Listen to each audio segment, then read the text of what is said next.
Hi friends ಹಾಗೂ ಎಲ್ಲ ನನ್ನ ಕುಟುಂಬದವರೇ, ನಮಸ್ತೆ ಎಲ್ಲರಿಗೂ. ಹೇಗಿದ್ದೀರಾ ಎಲ್ಲರೂ?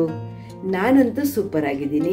ನಂತರ ನೀವು ಕೂಡ ಸೂಪರ್ ಆಗಿದ್ದೀರಿ, ಇರ್ತೀರಿ ಅನ್ನೋದೇ ನನ್ನ ಭಾವನೆ. ಸುಮಾರು ದಿನ ಆಗಿತ್ತು ನಾನು ಬೆಳಿಗ್ಗಿನ ಎಕ್ಸಸೈಸೇ ತೋರಿಸ್ತಿರ್ಲಿಲ್ಲ. ಅದಕ್ಕೆ ಇವತ್ತು ತೋರಿಸೋಣ ಅಂತ ಎದ್ದು ಫ್ರೆಶನ್ ಅಪ್ ಆಗಿ, ಈಗ ತುಂಬ ಬೇಗೇನು ಹೇಳಲಿಲ್ಲ ನಾನು, ಈಗ ಎಕ್ಸಸೈಸ್ ಮಾಡೋಕ್ಕೆ ರೆಡಿ ಆದೆ. ನಿಮಗೂ ತೋರಿಸೋಣ ಅಂತ. ನನ್ನ ಡೈಲಿ ಎಕ್ಸಸೈಸಸ್ ಹೇಗಿರ್ತವೆ ಅಂತ, ಗಂಟೆ ಎಷ್ಟಾಯಿತು ಅಂತ ನಿಮಗೂ ತೋರಿಸ್ತೀನಿ ನಾನೀಗ. ನೋಡಿ ಫ್ರೆಂಡ್ಸ್, ಬ್ಯಾಕ್ ಕ್ಯಾಮರಾದಿಂದನೇ ತೋರಿಸ್ತೀನಿ. ಕಳೀತಾ ಇದೆ. ಈಗೇನು ಬಿಸಿಲು ಬೇರೆ ಜೋರಾಗಿ ಶುರುವಾಗ್ಬಿಡತ್ತೆ. ಎಕ್ಸಸೈಸ್ ಶುರು ಮಾಡ್ತೀನಿ, ನೀವು ನೋಡ್ವಿರಂತೆ. ಸಿಂಪಲ್ ಎಕ್ಸಸೈಸ್ಗಳು, ತುಂಬ ಅಂತೂ ಏನು ಮಾಡಲ್ಲ, ಸಿಂಪಲ್ ಎಕ್ಸಸೈಸ್ ಮಾಡ್ತೀನಿ, ನಿಮಗೂ ತೋರಿಸ್ಕೊಡ್ತೀನಿ, ಬನ್ನಿ. ವಾರ್ಮಪ್ ಎಕ್ಸಸೈಸ್ಗಳು ಒಂದಷ್ಟು ಮಾಡ್ಕೊಂಡು ಬಿಡ್ತೀನಿ ನಾನು. ಅದೆಲ್ಲ ಮಾಡಿಕೊಂಡು ಲೈಟಾದ ಎಕ್ಸಸೈಸ್ಗಳನ್ನು ಮಾಡ್ತೇನೆ. ತುಂಬ ಹಾರ್ಡ್ ಎಕ್ಸಸೈಸ್ಗಳನ್ನು ಮಾಡೋದಿಲ್ಲ, ಯಾಕಂದರೆ ನಮಗೂ ಈಗ 55 ವರ್ಷ ಆಗಿರುವಾಗ ತುಂಬ ಹೆವಿ ಎಕ್ಸಸೈಸ್ ಅಂತೂ ಮಾಡಲ್ಲ. ನಾನು ಬೆಳಿಗ್ಗೆ ಒಂದು 30 ನಿಮಿಷ ಎಕ್ಸಸೈಸ್ ಮಾಡಿ 10 ನಿಮಿಷ ಬ್ರೀದಿಂಗ್ ಎಕ್ಸಸೈಸ್ಗಳನ್ನು ಮಾಡ್ತೀನಿ. ಸಂಜೆ ನಾನು 3:15 to 1 ಗಂಟೆ ಬ್ರಿಸ್ಕ್ ವಾಕಿಂಗು ಮಾಡ್ತೇವೆ. ನಾನು ಮತ್ತು ನನ್ನ ಹಸ್ಬೆಂಡ್ ಇಬ್ಬರೂ ಮಾಡ್ತೇವೆ. ಹಾಗಾಗಿ ಬೆಳಿಗೂ ನಾನು ಮಾರ್ನಿಂಗ್ ವಾಕ್ ಹೋಗ್ತೀನಿ. ಮಾರ್ನಿಂಗ್ ವಾಕ್ ಹೋಗಲಿಲ್ಲ ಅಂದ ದಿವಸ ನಾನು ಮನೆಯಲ್ಲಿ ಎಕ್ಸಸೈಸ್ ಮಾಡ್ತೇನೆ. ಇವತ್ತು ಸಣ್ಣ ಚಿರಿಚಿರಿ ಮಳೆ ಬರ್ತಾ ಇತ್ತು, ಹಾಗಾಗಿ ನಾನು ವಾಕಿಂಗ್ ಹೋಗಲಿಲ್ಲ, ಮನೆಯಲ್ಲೇ ಎಕ್ಸಸೈಸ್ ಮಾಡಿಕೊಂಡೆ. ನೋಡಿ, ಈ ಥರದ್ದೆಲ್ಲ ಸ್ವಲ್ಪ ಎಕ್ಸಸೈಸ್ ಮಾಡ್ಕೊಳ್ಳೋದ್ರಿಂದ ನಮ್ಮ ಶೋಲ್ಡರ್ಸ್, ಬಾಡಿ ಎಲ್ಲ ಲೂಸ್ ಆಗತ್ತೆ. ಆಮೇಲೆ ಸ್ವಲ್ಪ ಈ ಥರ ಬೆಂಡಿಂಗ್ ಎಕ್ಸಸೈಸು ಮಾಡೋದ್ರಿಂದ ಸ್ವಲ್ಪ ಆರಾಮಾಗತ್ತೆ ಬಾಡಿ ಎಲ್ಲ. ಇದೆಲ್ಲ ಮಾಡೋದ್ರಿಂದ ನಮ್ಮ ಹಿಂಭಾಗದ, ಬೆನ್ನಿನ ಹಿಂಭಾಗದ ಫ್ಯಾಟ್ ಎಲ್ಲ ಸುಮಾರು ಕಡಿಮೆ ಆಗತ್ತೆ ಅದರಿಂದ. ಹಾಗಾಗಿ ನಾನು ಒಂದಷ್ಟು ಈ ಥರದ ಎಕ್ಸಸೈಸ್ಗಳನ್ನು ಪ್ರಾಕ್ಟೀಸ್ ಮಾಡ್ತೇನೆ ಮನೆಯಲ್ಲಿ. ಹೆವಿ ಎಕ್ಸಸೈಸ್ಗಳನ್ನು ನಾನು ಯಾವುದೂ ಮಾಡೋದಿಲ್ಲ. ನನ್ನ ಹತ್ರ ಆಗುವಂಥ ಸಿಂಪಲ್ ಎಕ್ಸಸೈಸ್ಗಳನ್ನೇ ಮಾಡಿಕೊಂಡು, ಫುಡ್ ಕಂಟ್ರೋಲ್ ಮಾಡಿಕೊಂಡು ನಾನು ನನ್ನ ವೆಯ್ಟನ್ನು 60 kg ಮೇಂಟೈನ್ ಮಾಡ್ತೀನಿ. ಸ್ವಲ್ಪನೂ ಹೆಚ್ಚಾಗದೇ ಇರುವಂಗೆ ನೋಡ್ಕೊಳ್ತೀನಿ. 1 kg ವೆಯ್ಟ್ ಜಾಸ್ತಿ ಮಾಡ್ಕೊಳ್ಳೋದಿಲ್ಲ. ಜಾಸ್ತಿ ಆಯ್ತಂದ್ರೂ ನಾನು ಸ್ವಲ್ಪ ಡಯಟ್ ಫಾಲೋ ಮಾಡಿ, ಎಕ್ಸಸೈಸ್ ಸ್ವಲ್ಪ ಜಾಸ್ತಿ ಮಾಡಿ ಅದನ್ನು ಕಂಟ್ರೋಲ್ ಮಾಡ್ಕೊಳ್ತೀನಿ ವೆಯ್ಟನ್ನು. ಇದಿಷ್ಟು ಸ್ವಲ್ಪ ವಾರ್ಮಪ್ ಎಲ್ಲ ಮಾಡಿಕೊಂಡೆ ಅಲ್ವಾ ನಾನು.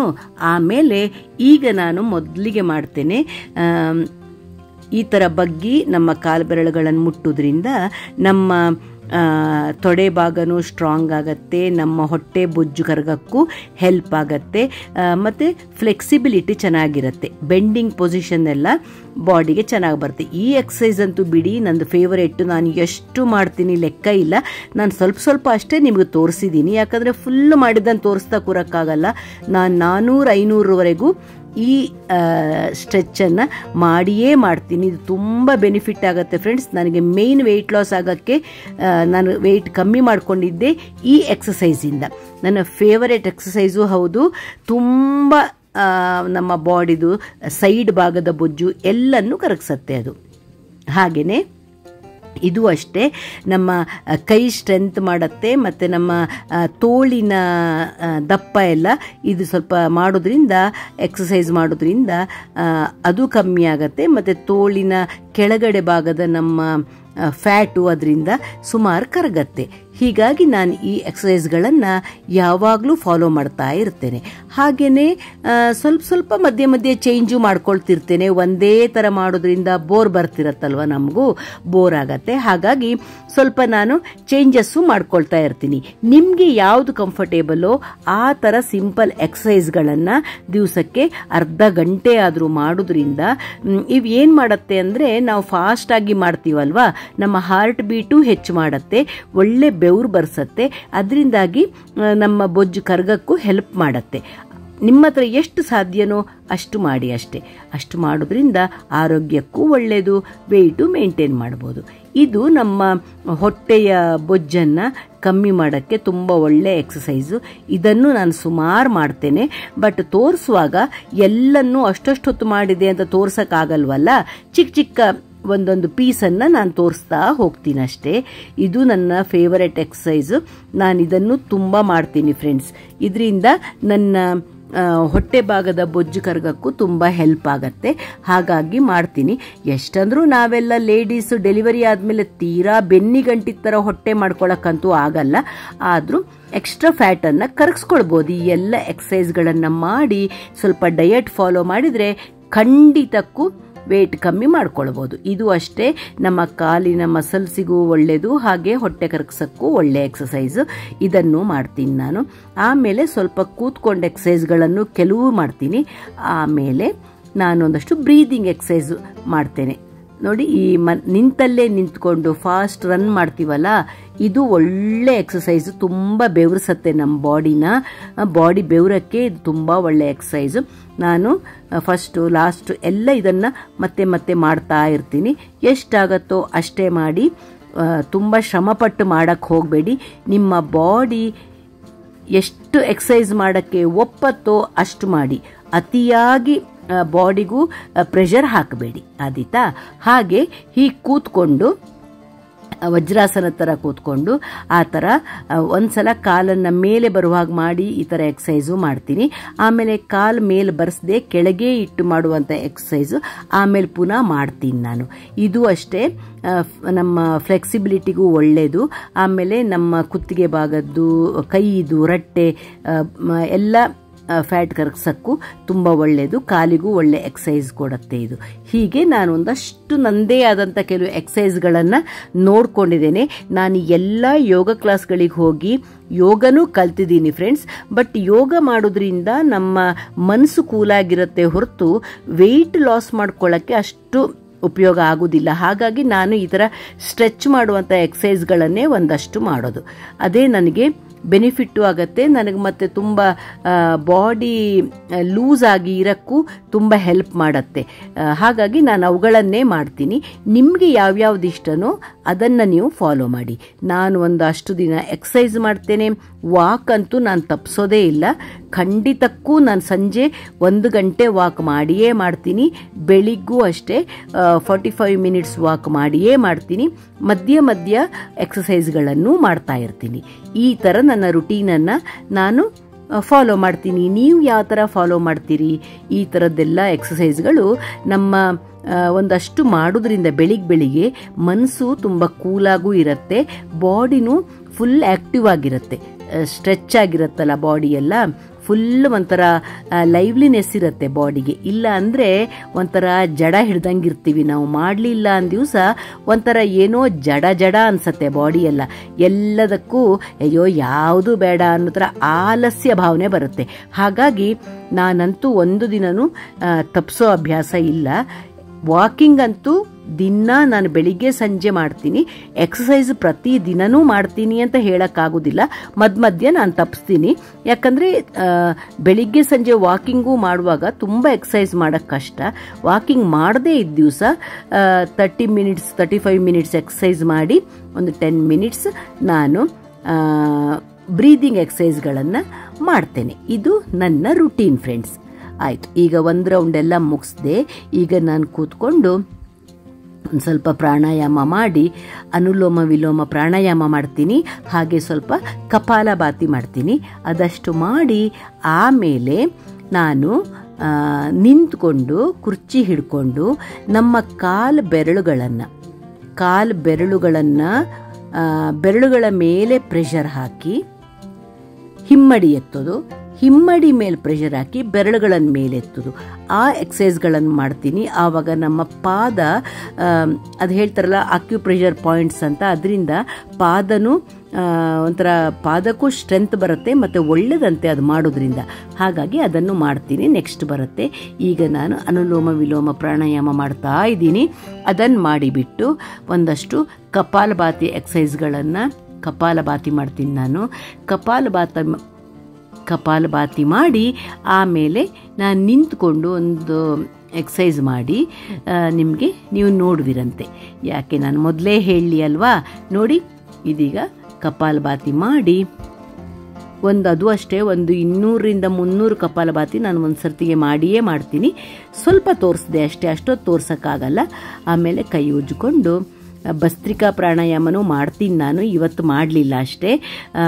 ಇಷ್ಟು ಮಾಡಿ ಕೈಯನ್ನು ಉಜ್ಜಿ ನಮ್ಮ ಕಣ್ಣಿಗೆ ಮುಖಕ್ಕೆಲ್ಲ ಒಂದು ಸಲ ಬಿಸಿ ಬಿಸಿ ಇಟ್ಕೊಂಡು ಬಿಟ್ಟರೆ ಚೆನ್ನಾಗಿರುತ್ತೆ. ಹಂಗೆ ಮಾಡಿಕೊಂಡು ಆಮೇಲೆ ನಾನು ಹೇಳಿದ್ನಲ್ವ, ನಿಂತು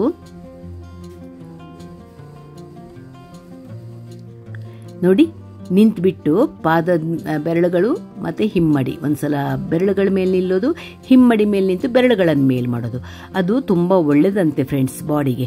ಹಾಗಾಗಿ ಅದನ್ನು ಒಂದು ಸ್ವಲ್ಪ ಹೊತ್ತು ಮಾಡ್ತೀನಿ. ಆಮೇಲೆ ಚೇರ್ ಮೇಲೆ ಕೂತ್ಕೊಂಡು ಕೈ ಎರಡನ್ನು ಮುಷ್ಟಿ ಮಾಡಿ ನಮ್ಮ ಹೊಕ್ಕಳ ಹತ್ರ ಇಟ್ಕೊಂಡು ಫುಲ್ ಮುಂದಕ್ಕೆ ಬಾಗೋದ್ರಿಂದ ನಮ್ಮ ಪ್ಯಾಂಕ್ರಿಯಾಸನ್ನು ಆ್ಯಕ್ಟಿವ್ ಆಗಿ ಮಾಡೋಕ್ಕಾಗತ್ತಂತೆ. ಹಾಗಾಗಿ ನಾನು ಅದನ್ನು ಒಂದಷ್ಟು ಮಾಡಿ ನನ್ನ ಎಕ್ಸಸೈಸ್ಗಳನ್ನು ಎಂಡ್ ಮಾಡ್ತೀನಿ. ನಾನು ಒಂದಷ್ಟು ನಮಗೆ ಏನು ತೋಚತ್ತೋ ಅದನ್ನು ಮಾಡಬೇಕು. ಸ್ವಲ್ಪ ಸ್ವಲ್ಪ ರುಟೀನ್ ಬದಲಾಯಿಸ್ತಾ ಇರ್ತೇನೆ, ಒಂದೊಂದು ಸಲ ಒಂದೊಂದು ಥರದ್ದು ಮಾಡ್ತಾ ಇರ್ತೀನಿ. ಹಾಗೆ ನೋಡಿ, ಹೀಗೆ ಕೂತ್ಕೊಂಡು ಕೈಯನ್ನು ಹೊಟ್ಟೆಗೆ ಹೊಕ್ಕಳ ಹತ್ರ ಹೊಟ್ಟೆಗೆ ಒತ್ತಿ ಹಿಡ್ಕೊಂಡು ಹಾಗೆ ಮುಂದೆ ಬಾಗುವಂಥದ್ದು, ಉಸಿರು ಬಿಡ್ತಾ ಮುಂದಕ್ಕೆ ಬಾಗುದು, ಉಸಿರು ತಗೊಳ್ತಾ ಹಿಂದೆ ಹೋಗುವಂಥದ್ದು. ಈ ಥರ ಮಾಡೋದ್ರಿಂದ ತುಂಬ ಒಳ್ಳೆಯದಾಗತ್ತೆ. ಅದು ನಮ್ಮ ಸ್ಟಮಕ್ ಒಳಗಡೆ ಸ್ವಲ್ಪ ಆ್ಯಕ್ಟಿವ್ ಆಗೋಕ್ಕೆ ಹೆಲ್ಪ್ ಮಾಡುತ್ತಂತೆ.